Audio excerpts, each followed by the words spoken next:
اس نے کہا والذی نفسی بیدی لا ازید علی ھذا ولا انقص، اے محمد صلی اللہ علیہ وسلم قسم ہے اس ذات کی جس کے قبضے میں میری جان ہے. دیکھیے وہ دیہاتی کیا کہہ رہا ہے، اے اللہ کے نبی قسم ہے اس اللہ کی جس کے قبضے میں میری جان ہے، آپ نے مجھے جو بتایا میں اس پر عمل کروں گا، اس میں میں کوئی زیادتی نہیں کروں گا اور کوئی کمی نہیں کروں گا. آپ نے جتنا بتایا اس پر میں عمل کروں گا، اپنی طرف سے میں اس میں زیادتی نہیں کروں گا اور کوئی کمی بھی نہیں کروں گا. فلما ولا، جب اس نے پیٹ پھیری اور جانے لگا، جب مسجد سے اٹھ کر رخصت ہونے لگا، جب مسجد سے اٹھ کر جانے لگا، تو اللہ کے نبی نے فرمایا من سرہ ان ینظر الی رجل من اہل الجنہ فلینظر الی ھذا. اے نمازیوں، اے مسجد میں نماز پڑھنے آنے والے صحابیوں، اگر تمہیں کسی جنتی آدمی کو دیکھنا ہو جس نے ابھی تک کسی جنتی آدمی کو دنیا میں نہ دیکھا ہو، وہ دیکھ لے یہ جنتی آدمی جا رہا ہے، دیکھ لے یہ جنتی آدمی جا رہا ہے. یعنی یہ آدمی ہمارے پاس آ کر بیٹھا، اس نے کہا کہ میں آج کے بعد اللہ کی عبادت کروں گا، اس کے ساتھ کسی کو شریک نہیں کروں گا، میں 5 وقت کی نماز کی پابندی کروں گا، میں زکوٰۃ بھی ادا کروں گا اور رمضان کے روزے بھی رکھوں گا، میں کچھ بڑھاؤں گا نہیں اپنی طرف سے اور کچھ گھٹاؤں گا بھی نہیں اپنی طرف سے. اللہ کے نبی کہتے ہیں یہ کہہ کر جانے والا آدمی جنتی ہے، اور جس نے دنیا میں کسی جنتی انسان کو نہ دیکھا وہ دیکھ لے یہ جنتی انسان جا رہا ہے، یہ جنتی انسان جا رہا ہے. یہ ہے کامیاب راستہ، یہ جنتی. ایک اور حدیث کے اندر آتا ہے کہ من صلی البردین دخل الجنہ، جس نے 2 ٹھنڈی نمازیں پڑھی وہ جنت میں جائے گا. لو ٹھنڈی نمازیں کیا ہوتی ہیں؟ بخاری شریف کی حدیث ہے من صلی البردین دخل الجنہ، جس نے 2 ٹھنڈی نمازیں پڑھی وہ جنت میں جائے گا. 2 ٹھنڈی نمازوں سے مطلب فجر کی نماز اور دوسری عصر کی نماز، یہ دونوں نمازیں ٹھنڈی کہلاتی ہیں. یہ بڑا مشکل کام تھا عرب کے لوگوں کی نظر میں. وہ رات میں جب تھکے ہوئے آتے تھے سوتے تھے تو فجر میں جلدی اٹھ نہیں پاتے تھے، اور دوپہر میں جب محنت کر کے آتے تھے اور دوپہر میں کھانا کھا کر جب لیٹتے تھے قیلولہ کرتے تھے تو عصر میں نہیں اٹھ پاتے تھے. یہ 2 نمازیں بڑی بھاری تھیں اور لوگ ان دونوں نمازوں میں بڑی سستی کرتے تھے، اس لیے ان دونوں نمازوں کی اہمیت بتائی کہ ان نمازوں کی پابندی کرنے والا فجر اور عصر کی نماز کو اہتمام کے ساتھ جماعت کے ساتھ پڑھنے والا جنت کے اندر داخل ہوگا. اس کا یہ مطلب نہیں ہے کہ فجر اور عصر ہی کی نماز پڑھیے جنت میں چلے جاؤ گے، مغرب چھوڑ دو، عشاء چھوڑ دو. نہیں میرے بھائیوں، ان دونوں نمازوں میں آدمی بہت سستی برتتا ہے، فجر میں جلدی اٹھ نہیں پاتا ہے، اور عصر میں دوپہر میں محنت کر کے آیا سو گیا تو عصر میں جلدی سے اٹھنے کو دل نہیں کرتا. دوپہر میں بھی سونے کا قیلولہ کرنے کے عادی تھے وہ لوگ، اس لیے دوپہر میں بھی نہیں اٹھ پاتے تھے عصر میں، اور فجر میں بھی نہیں اٹھ پاتے تھے. اس لیے نیند سے اٹھ کر نماز پڑھنا مشکل تھا، اس لیے اللہ کے رسول نے فرمایا صبح بھی نیند کی قربانی دو اور عصر میں بھی اٹھو. دوپہر کے بعد سوتے ہو تو ادھر بھی نیند کی قربانی دو. جس نے نیند کی قربانی دے کر فجر اور عصر کی نماز کو پڑھا وہ جنت کے اندر داخل ہوگا. یہ جنت میں جانے کا ایک راستہ بتایا جو کامیاب مومن کی ایک نشانی ہے. اللہ کے نبی صلی اللہ علیہ وسلم نے غالباً ظہر یا عصر کی نماز پڑھائی، یہ مجھے شک ہے. اللہ کے نبی صلی اللہ علیہ وسلم نے ظہر کی یا عصر کی کوئی نماز پڑھائی. نماز پڑھانے کے بعد سلام پھیرا، السلام علیکم ورحمۃ اللہ، السلام علیکم ورحمۃ اللہ. اب اس کے بعد چہرہ کر لیا نمازیوں کی طرف، بیٹھ گئے، پڑھنے لگے تسبیح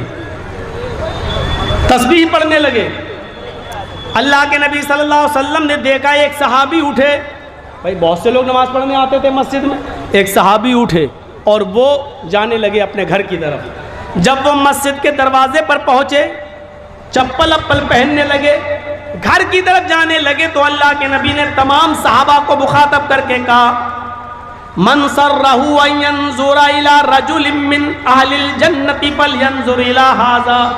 جو آدمی کسی جنتی آدمی کو دیکھ کر خوش ہونا چاہے وہ دیکھ لے یہ جنتی آدمی جا رہا ہے. پیچھے مڑ کر صحابہ نے دیکھا تو وہ کون تھے؟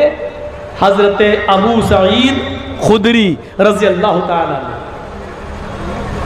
تمام صحابہ سوچنے لگے کہ اتنی لوگوں میں، اتنے صحابہ میں اللہ کے نبی نے انہی کو جنتی کیوں کہا؟ شاید کوئی عمل ہوگا۔ دوسرے دن پھر نماز پڑھائی، اور دوسرے دن جب سلام پھیرا تو پھر وہی صحابی اٹھے اور جانے لگے۔ اللہ کے نبی نے دوسرے دن بھی کہا جس نے جنتی آدمی نہ دیکھا وہ دیکھ لے، یہ جنتی آدمی جا رہا ہے۔ تیسرے دن بھی آپ نے نماز پڑھائی، اور نماز پڑھانے کے بعد جب سلام پھیرا تو پھر وہ صحابی اٹھے اور جانے لگے۔ اللہ کے نبی نے کہا جس نے جنتی آدمی نہ دیکھا ہو وہ دیکھ لے، یہ جنتی آدمی جا رہا ہے۔ صحابہ نے پھر پیچھے مڑ کے دیکھا تو وہی ابو سعید خدری۔ حضرت عبداللہ ابن عمر نے کہا 3 دن سے برابر اللہ کے نبی انہی کو جنتی کہتے چلے جا رہے ہیں، پتہ نہیں یہ کیا عمل کرتے ہیں۔ بھائی جتنی ہم نمازیں پڑھتے ہیں اتنی یہ پڑھتے ہیں، جتنا ہم روزہ رکھتے ہیں اتنا یہ رکھتے ہیں، جتنا ہم عمل کرتے ہیں اتنا یہ عمل کرتے ہیں، پھر ہم جنتی نہیں یہ جنتی، ایسا کیوں؟ تو دل میں سوچا ہو سکتا ہے شاید گھر میں یہ کچھ ایسا عمل کرتے ہو کہ جس کی وجہ سے اللہ کے رسول نے ان کو جنتی کہا ہو، اور جبرائیل نے بتا دیا ہو کہ اللہ کے نبی یہ جنتی ہیں۔ تو حضرت عبداللہ ابن عمر ان کے گھر چلے گئے، اور نوجوانوں ذرا دیکھو ادھر اور عبرت حاصل کرو، ان کے جنتی ہونے کی وجہ کیا تھی؟ کتنا معمولی کام تھا، اور ہم اتنا معمولی کام نہیں کر پا رہے ہیں۔ حضرت عبداللہ ابن عمر جب ان کے گھر پہنچے تو فرمایا کہ میں تمہارے گھر رہنا چاہتا ہوں 2-3 دن۔ ابو سعید خدری نے کہا کیوں، کیا بات ہے؟ رہنے کو منع نہیں کر رہا ہوں، لیکن وجہ کیا ہے بتاؤ تو۔ کہا کہ میرے باپ سے میرا جھگڑا ہو گیا ہے، اور غصے میں گھر جانا نہیں چاہتا ہوں۔ میں چاہتا ہوں کہ 2-3 دن میرے باپ کو میری غیر موجودگی میں میری محبت کا احساس ہو جائے، پتہ چل جائے میں اپنے ماں باپ سے لڑ کے آیا ہوں، اس لیے میں آپ کے گھر رہنا چاہتا ہوں، میں اپنے گھر 2-3 دن جانا نہیں چاہتا۔ ابو سعید خدری نے کہا ماں باپ سے لڑائی لڑنا اچھی بات نہیں ہے، ویسے رہو میرے گھر کوئی دقت نہیں ہے، لیکن ماں باپ سے لڑنا اچھی بات نہیں ہے۔ کہا ٹھیک ہے، 2-3 دن کے بعد ہم اپنے ماں باپ کے پاس چلے جائیں گے۔ رہنا شروع کر دیا۔ اب رہنے کا مقصد تو کچھ اور تھا، لیکن 3 دن رہے، ادھر بھی کوئی خاص عمل دکھائی نہیں دیا۔ جتنا میں اپنے گھر میں نماز پڑھتا ہوں اتنا یہ بھی پڑھتے ہیں، تہجد کے علاوہ یہ کچھ پڑھتے ہی نہیں ہیں، تہجد کے علاوہ میں بھی کچھ نہیں پڑھتا۔ تو آخر کیوں اللہ کے رسول نے ان کو جنتی کہا؟ جب 3 دن پورے ہو گئے، جب یہ وہاں سے جانے لگے تو ابو سعید خدری نے کہا کیا بات ہے، ماں باپ تو آئے نہیں تمہیں بلانے اور تم جا رہے ہو؟ فرمایا اے ابو سعید خدری، میں اپنے ماں باپ سے ناراض ہو کر نہیں آیا تھا، میں نے آپ سے جھوٹ کہا تھا۔ اچھا، اور جب صحیح بات بتا دی تو اب جھوٹ کہاں رہ گیا؟ کہا میں تو صرف یہ دیکھنے آیا تھا کہ 3 دن آپ نے اللہ کے نبی کے پیچھے نماز پڑھی، اور 3 دن جب نبی نے سلام پھیرا تو آپ اٹھ کے چل دیے۔ اللہ کے نبی صلی اللہ علیہ وسلم تمہارے باہر نکلنے کے بعد فرماتے تھے کہ جنتی آدمی گیا ہے، جس نے جنتی نہ دیکھا وہ دیکھ لے، یہ جنتی ہے۔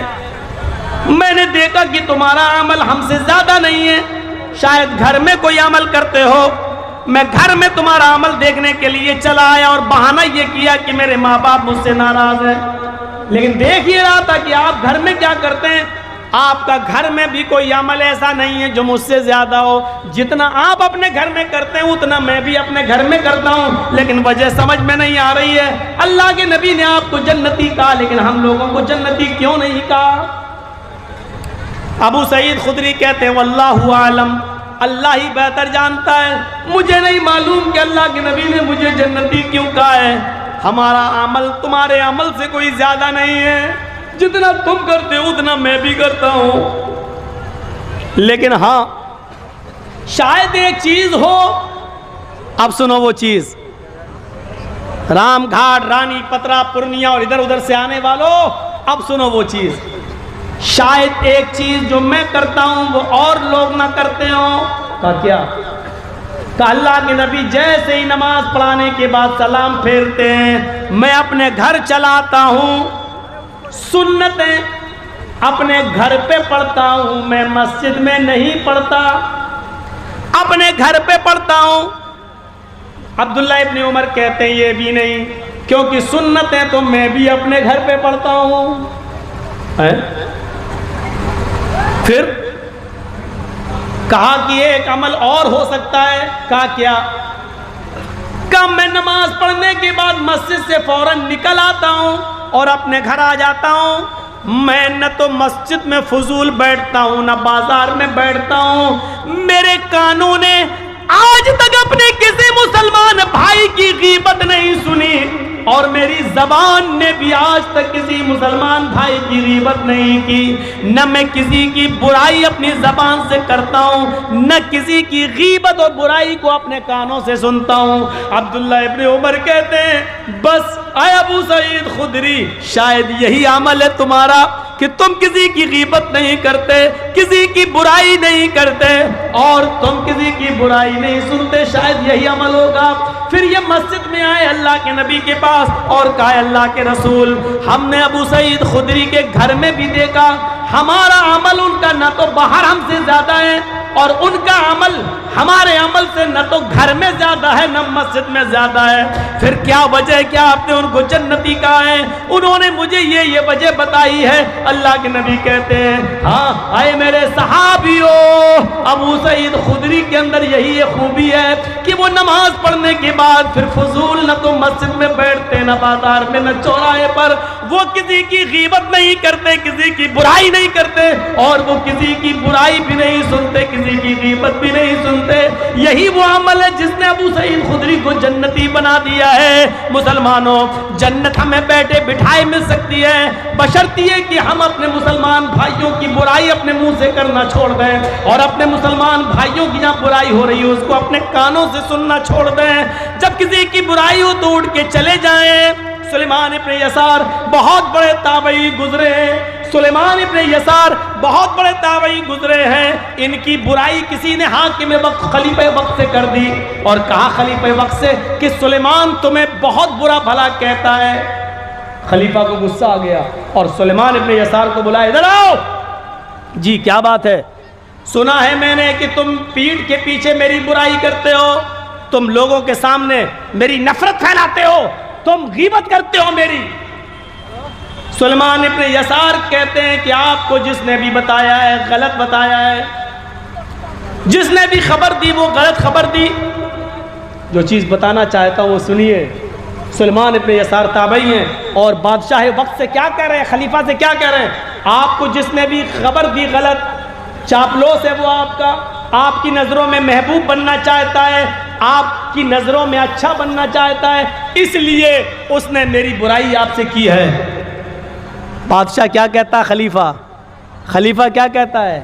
خلیفہ نے کہا سلیمان ایسے آدمی نے مجھے بتایا ہے جو بہت بڑا متقی و پرہیزگار ہے, جس کی فجر کی نماز کی جماعت کبھی نہیں چھوٹتی اور جو تہجد کبھی نہیں چھوڑتا.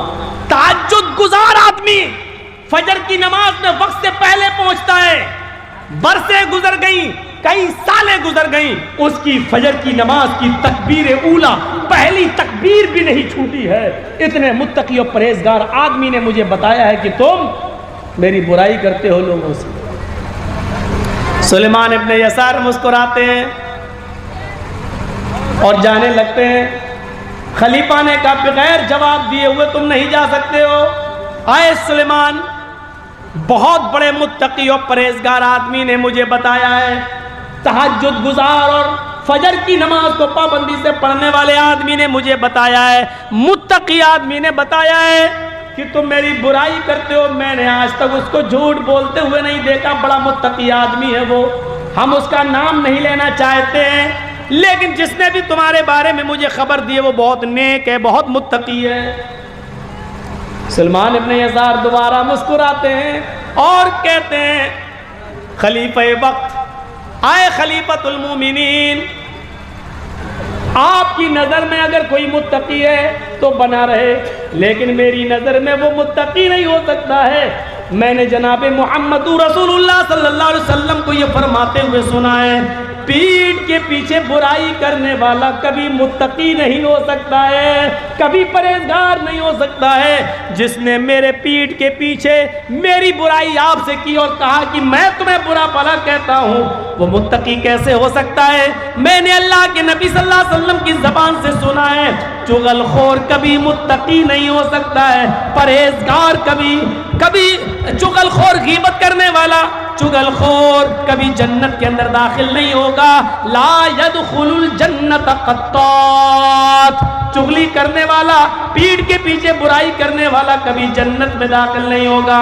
جس نے میری برائی پیٹھ کے پیچھے کی ہے، جب وہ جنتی ہی نہیں ہے تو ہم اس کو متقی کیسے مان لیں؟ پیٹھ کے پیچھے برائی کرنے والا چغل خور کبھی متقی نہیں ہو سکتا. سلیمان ابن یسار نے جب یہ حدیث سنائی تو خلیفہ کہنے لگا، اے سلیمان، آج تم نے میری آنکھیں کھول دی ہیں، تم ٹھیک ہی کہہ رہے ہو. جو آدمی تمہارے غیر موجودگی میں تمہاری برائی مجھ سے کر رہا ہو، میری نظر میں اچھا بننے کے لیے وہ متقی کیسے ہو جائے گا؟ جاؤ. اس واقعے سے کیا پتہ چلا؟ چاہے کتنی نمازیں پڑھ لو، چاہے کتنی تہجد پڑھ لو، چاہے کتنی فجر کی نماز پہلی صف میں جا کر پڑھنے لگو، اگر کسی کی غیبت کرتے ہو تو غیبت کرنے والا جنت میں، چغلی کرنے والا جنت میں نہیں جائے گا. حدیث ہے لا يدخل الجنت قطات، چغل خور جنت میں داخل نہیں ہوگا. یہ حدیث ہے بخاری شریف کی. جنت میں جانے والا جو جائے گا وہ چغل خور ہوگا، وہ جنت میں نہیں جائے گا. پیٹھ کے پیچھے چغلی کرنے والا جنتی نہیں. یہ کتنا بڑا نمازی تھا، کتنا بڑا تہجد گزار تھا، سالیں گزر گئی فجر کی نماز کی پہلی تکبیر نہیں چھوٹی، لیکن حضرت سلیمان ابن یسار نے جھٹکے میں کہہ دیا. آپ اس کو متقی مانتے رہیے. اللہ کے رسول فرماتے ہیں کہ چغل خور جنت میں نہیں جائے گا. پیٹھ کے پیچھے میری برائی کرنے والا متقی کیسے ہو سکتا ہے؟ جس نے جنتی نہ دیکھا ہو دیکھ لے، یہ جا رہا ہے. آئیے ایک دعا ہے، جلسوں میں یہی سب سیکھنے تو آتے ہو نا. ایک دعا سکھلا رہا ہوں تمہیں، اور اس دعا کو اپنا معمول بنا لو. جاؤ، کعبے کے رب کی قسم، جنت میں جانے سے کوئی چیز نہیں ہوتی. وہ دعا کون سی ہے؟ نوٹ کرو، تھوڑی سی بڑی ہے. من قرأ آیت الکرسی بعد کل صلاۃ مکتوبۃ لم یمنعہ من دخول الجنۃ الا الموت. خود اللہ کے نبی نے کہہ دیا کہ جنت میں جانے سے اس کو کوئی چیز نہیں روک سکتی. لم یمنعہ من دخول الجنہ الا الموت، سوائے موت کے، یعنی موت ہی اس کو جنت میں جانے سے روک رہی ہے. جب تک وہ زندہ ہے جنت میں نہیں جا رہا ہے. جیسے ہی مرا، مرنے کے بعد فوراً جنتی، مرتے ہی جنت میں داخل. وہ کون سی دعا ہے؟ فرمایا من قرأ آیت الکرسی بعد کل صلاۃ مکتوبہ، جس نے ہر فرض نماز کے بعد آیت الکرسی کو پڑھنا اپنا وظیفہ بنا لیا، یہ آدمی جب مرے گا تو جنت میں داخل ہوگا. اس کو جنت میں جانے سے سوائے موت کے اور کوئی چیز نہیں روکے. دل چاہتا ہے کہ آج کسی کو کھڑا کر کے آیت الکرسی پوچھے، اور یہ دیکھوں کہ مولانا جرجیس کے 20 سال جلسہ کرنے کا کتنا فرق پڑا ہے. 20 سال سے جو تقریریں ہو رہی ہیں ہماری، ان تقریروں کا کتنا اثر ہماری زندگی پر پڑا ہے. آج دل چاہتا ہے کہ کسی کو کھڑا کر کے پوچھوں آیت الکرسی. بہت سے لوگ سر نیچے کرنے لگے ہیں، ہمیں کھڑا نہ کر دیا جائے. ایک چیز سے ڈر لگتا ہے بس، کہ کھڑا کر کے کسی کو پوچھ لوں تو وہ یہ نہ کہہ دے تیری نظر ہم ہی پہ پڑنا تھی اور کوئی نہیں ملا تجھے.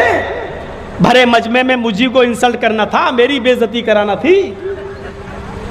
بھائی اب میں اتنے مجمع میں کسی کو بھی کہوں گا تو کوئی کسی کو بھی کہہ سکتا ہوں میں ایک کو، اور اس کو یاد نہ نکلی تو وہ تو یہ سوچے گا نا دل میں کہ صاحب اتنے مجمع میں ہماری طرف انگلی اٹھنا تھی.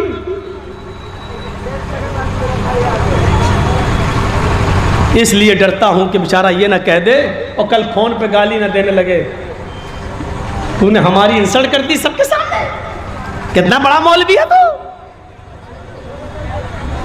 آیت الکرسی کو یاد کریے، اور یاد نہ ہو تو ان مدرسے میں پڑھنے والے حافظوں سے عبرت حاصل کرو، جو اتنی موٹی کتاب پورا قرآن اپنے سینے میں بنا دیکھے حفظ کر لیتے ہیں. تم ایک آیت یاد نہیں کر سکتے ہو. لمبی آیت ہے تو کیا ہوا, جو پورا قرآن یاد ہو سکتا ہے تو ایک آیت یاد کیوں نہیں ہو سکتی ہم سے.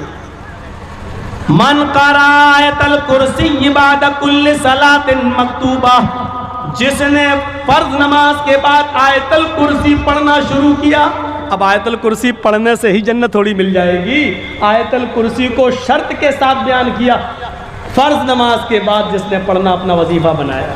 تو آیت الکرسی کو پڑھنے کا مطلب کیا ہے؟ اللہ تعالیٰ کے نبی چاہتے ہیں کہ وہ آدمی پانچوں وقت کا نمازی بھی بن جائے, کیونکہ فرض نماز کے بعد پڑھنا ہے تو پانچوں ٹائم کی فرض نماز پڑھو اور پانچوں ٹائم یہ آیت الکرسی بھی پڑھو. آیت الکرسی پڑھنے سے جنت نہیں مل رہی ہے, فرض نماز کے بعد آیت الکرسی پڑھنے سے جنت مل رہی ہے. تو جب فرض نماز کے پابند بنو گے تو پاک بھی رہو گے, جب پاک رہو گے تو وضو بھی بناؤ گے, جب وضو بناؤ گے تو غسل بھی کرو گے, کیونکہ یہ ساری چیزیں اس سے جڑ جاتی ہیں. تو من قرأ آیت الکرسی بعد کل صلاۃ مکتوبہ, جس نے فرض نماز کے بعد آیت الکرسی پڑھی, انعام, رزلٹ, نتیجہ, جزا, لم یمنعہ من دخول الجنت الا الموت, اس کو جنت میں جانے سے موت روک رہی ہے. بس موت کے سوا کوئی چیز اس کو جنت میں داخل ہونے سے نہیں روک رہی ہے. یہ آدمی مرے گا اور سیدھے جنت کے اندر داخل ہوگا, مرتے ہی جنتی. آؤ, ایک تو لمبی دعا بتا دی آیت الکرسی, ایک بہت چھوٹی بتا دیتا ہوں, بہت چھوٹی, اور میں سمجھتا ہوں کہ وہ سب کو یاد ہوگی. میں بھرے مجمع میں کہہ رہا ہوں, یہ ایسی دعا ہے جو اگر یہ بھی کسی کو یاد نہیں ہے تو میں سمجھتا ہوں کہ اس کا اس دنیا میں زندہ رہنے کا حق ہی نہیں. کیوں زندہ؟ بہت چھوٹی سی دعا, سب کو یاد ہوگی, اور وہ چھوٹی سی دعا ضرور ہے, لیکن ہے کیا؟ الا ادلکم علی کنز من کنوز الجنہ قالوا بلا یا رسول اللہ.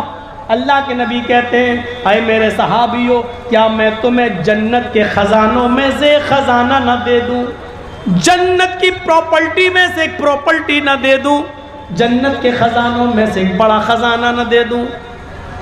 جھاڑو رکھنے کے برابر بھی اگر جگہ مل جائے جنت میں ہمیں اور آپ کو تو سمجھ لو کہ بہت کچھ مل گیا. لیکن اللہ کے نبی کہہ رہے ہیں, کیا میں تمہیں جنت کے خزانوں میں سے ایک بہت بڑا خزانہ نہ بتا دوں؟ صحابہ نے کہا کیوں نہیں, اے اللہ کے نبی بتاؤ کیا ہے وہ جنت کے خزانوں میں سے بڑا خزانہ. اللہ کے نبی فرماتے ہیں, قل لا حول ولا قوت الا باللہ. یہ کس کو یاد نہیں ہے لا حول ولا قوت الا باللہ؟ فرمایا کہ تم لا حول ولا قوت الا باللہ اٹھتے بیٹھتے لیٹتے سوتے جاگتے کھاتے پیتے چلتے پھرتے اسی کو پڑھ لیا کرو. لا حول ولا قوت الا باللہ کہتے رہو. یہ جنت کے خزانوں میں سے ایک بہت بڑا خزانہ ہے, یہ جنت کے خزانوں میں سے ایک بہت بڑا خزانہ, جنت کی دولت میں سے ایک بہت بڑی دولت ہے. لا حول ولا قوت الا باللہ کس کو یاد نہیں ہے میرے بھائیوں؟ لیکن اس کو پڑھنے کے لیے آپ کو باوضو رہنا پڑے گا, چلتے پھرتے اٹھتے بیٹھتے آپ کو لا حول ولا, یہ لا حول ولا قوت الا باللہ کو ہم بہت برا سمجھتے ہیں. کوئی بات نہیں, لا حول ولا قوت, ایسا لگتا ہے جیسے یہ دعا نہیں بلکہ بد دعا ہو, حالانکہ یہ دعا ہے. حی علی الصلاۃ, آؤ نماز کی طرف. شیطان بہکائے گا تو یہاں کہا جاتا لا حول ولا قوت الا باللہ, تاکہ شیطان بہکائے نہیں. گدھا جب بہت زور سے چیخ رہا ہو, ڈھیچو کر کے چیخ رہا ہو بہت زور سے, تو گدھے کی آواز سن کے پڑھا جاتا ہے کیا؟ لا حول ولا قوت الا باللہ. کتا بھونک رہا ہو تو اس کی آواز سن کے کیا پڑھا جاتا ہے؟ اعوذ باللہ من الشیطان الرجیم. لیکن گدھا جب بول رہا ہو تو کیا پڑھا جاتا ہے؟ گدھا جب آواز کر رہا ہو, ڈینگ رہا ہو, ڈھیک مار رہا ہو تو لا حول ولا قوت الا باللہ. لیکن یہ صرف گدھے کے چیخنے پر ہی نہیں پڑھی جائے گی, بلکہ آپ اس کو پڑھتے رہیے. اٹھ رہے ہیں لا حول ولا قوت الا باللہ, لا حول ولا قوت الا باللہ, لا حول ولا قوت الا باللہ, اٹھتے بیٹھتے لیٹتے سوتے جاگتے کھاتے پیتے چلتے پھرتے لا حول ولا قوت الا باللہ کو اپنا وظیفہ بنا لو. یہ کیا ہے؟ جنت کے خزانوں میں سے خزانہ ہے. اللہ کے نبی فرماتے ہیں جنت کے خزانوں میں سے خزانہ ہے. بہت آسان ہے میرے بھائیوں، لیکن ہم لینے کے لیے تیار ہی نہیں ہیں، ہم کامیاب ہونے کے لیے تیار ہی نہیں ہیں، ہم جنت میں جانے کے لیے تیار ہی نہیں ہیں۔ آج دل چاہتا ہے کہ تمہیں ایک اور جنت میں جانے کا راستہ بتا دوں۔ آؤ سنو، اللہ کے نبی جناب محمد رسول اللہ صلی اللہ علیہ وسلم کے پاس بہت سا مال آیا۔ سنو میرے ساتھیو، یہ واقعہ تھوڑا سا دردناک بھی ہے اور آپ کی آنکھوں میں آنسو بھی لا سکتا ہے، آپ کے کمزور دلوں کو جھنجھوڑ بھی سکتا ہے۔ سنو، اللہ کے نبی صلی اللہ علیہ وسلم کے پاس بہت سا مال آتا ہے۔ ابو عبیدہ ابن الجراح بحرین سے مال لے کر آتے ہیں، ایک عرب ملک ہے بحرین، پہلے سب عربی ملک ایک تھے۔ جب یہ مال آیا، بہت سا مال آیا، اس میں صحابہ کو بال بڑھنا تھا، مال غنیمت صحابہ کو تقسیم ہونا تھا۔ اعلان کر دیا جاتا ہے فجر کی نماز کے بعد اللہ کے نبی اس مال کو لوگوں میں تقسیم کریں گے، تمام لوگوں کو ان کا پورا پورا حق ملے گا۔ حضرت عائشہ نے فرمایا، اے اللہ کے نبی، کیا آپ کا بھی حصہ ہے؟ آپ نے فرمایا ہاں، اس مال غنیمت میں سب کا حصہ ہے۔ عائشہ مجھے بھی حصہ ملے گا۔ حضرت عائشہ کہتی ہیں، اے اللہ کے نبی، 15 دن سے میرے گھر میں چولہا نہیں جلا، 15 دن سے چولہا نہیں جلا، کہیں سے کھجور آ گیا، کھا لیا، پانی پی لیے، کھجور و پانی پہ گزارا چلتا رہا۔ امی عائشہ کہتی ہیں، اے اللہ کے نبی، فجر کی نماز کے بعد جب آپ لوگوں کو ان کا مال تقسیم کریں گے تو آپ کو بھی تو آپ کا حصہ ملے گا۔ فرمایا ہاں، مجھے بھی میرا حصہ ملے گا۔ اللہ کے نبی فرماتے، عائشہ چولہا سنبھال لو، لکڑیاں رکھ لو، چولہے کی پتائی اتائی کر لو، جو کرنا کر لو، کل ہمارے گھر پہ ہی گوشت پکے گا، کل سالن ہمارے گھر میں بھی بنے گا۔ فجر کی اذان کی آواز آتی ہے، حضرت بلال فجر کی اذان دیتے ہیں۔ اللہ کے نبی صلی اللہ علیہ وسلم جب مسجد کے اندر داخل ہوتے ہیں تو کیا دیکھتے ہیں؟ آج مسجد نبی کھچا کھچ بھری ہوئی ہے، صحابہ نے مسجد نبی کو پہلے سے بھر دیا ہے۔ آج سے پہلے کبھی اتنی جلدی مسجد نہیں بھری گئی، آج فجر کی نماز سے پہلے لوگ مسجد میں آ گئے، کھچا کھچ مسجد بھری ہوئی ہے۔ اللہ کے نبی صلی اللہ علیہ وسلم نے اتنے نمازیوں کو آج دیکھا تو پہلے مسکرا دیے ہیں، لیکن فوراً آپ کی مسکراہٹ ختم ہو گئی۔ فرمایا، او اب پتہ چلا کہ تم کیوں آئے ہو، شاید سن لیا ہے فجر کی نماز کے بعد مال تقسیم ہوگا۔ صحابہ ہنسنے لگے، ہاں، دل کے کتنے صاف تھے۔ ہاں اے اللہ کے رسول، اعلان ہوا تھا فجر کے بعد اللہ کے نبی مال تقسیم کریں گے، اس لیے ہم لوگ چلے آئے، ورنہ اپنے اپنے محلے اور قبیلے کی مسجدوں میں بھی نماز پڑھ سکتے تھے، لیکن مال میں ہمارا حق ہے، ہمیں ملے گا۔ اللہ کے نبی نے مال تقسیم کرنے سے پہلے جو فرمایا وہ سنیے۔ اللہ کے نبی فرماتے ہیں، لوگوں، مجھے اپنے انتقال کے بعد تمہارے شرک میں اور بدعتوں میں مبتلا ہونے کا ڈر نہیں ہے۔ میرے انتقال کے بعد تم شرک کرنے لگو گے یا بدعتوں میں مبتلا ہو جاؤ گے، مجھے اس بات کا خوف نہیں ہے۔ آج تم نے سن لیا کہ حضرت ابو عبیدہ ابن الجراح مال لائے، مال لینے کے لیے تم فجر کی نماز سے پہلے مسجد میں آ گئے۔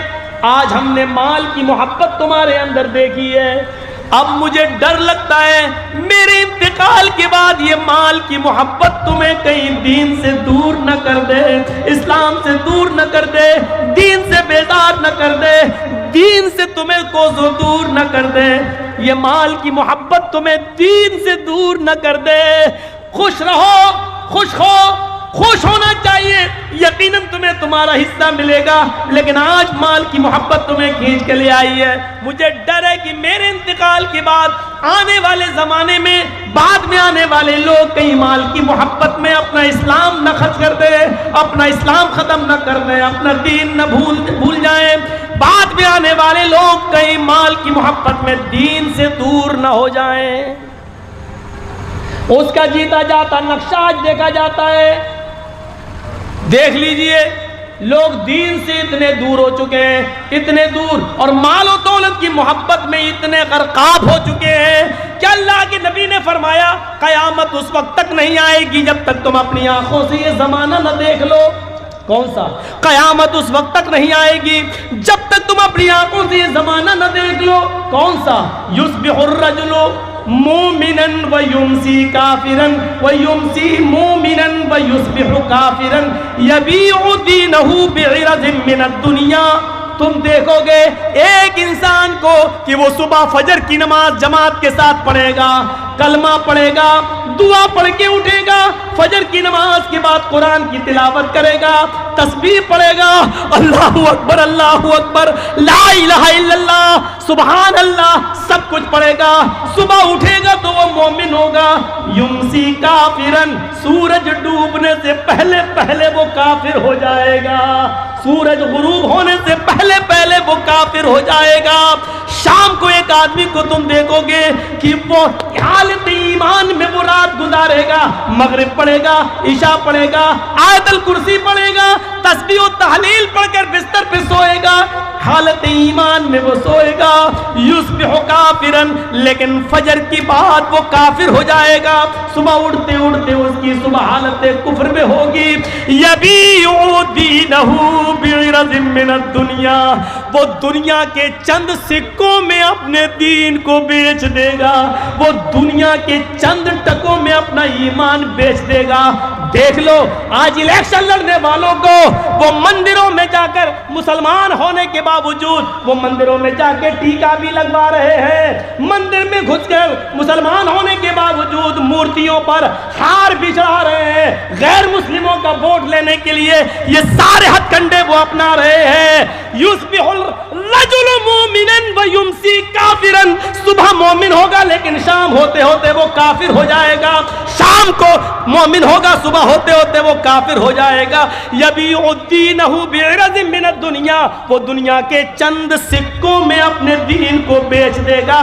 آج اس کا جیتا جاگتا نمونہ اپنی بہار کی سرزمین پر تم دیکھ سکتے ہو, اپنی پورنیہ کی دھرتی پر تم دیکھ سکتے ہو, کٹیہار کی سرزمین پر تم دیکھ سکتے ہو, پورے بہار کی سرزمین پر تم دیکھ سکتے ہو, اور اس میں داڑھی والے بھی شامل ہیں, تم ان کو بھی دیکھ سکتے ہو.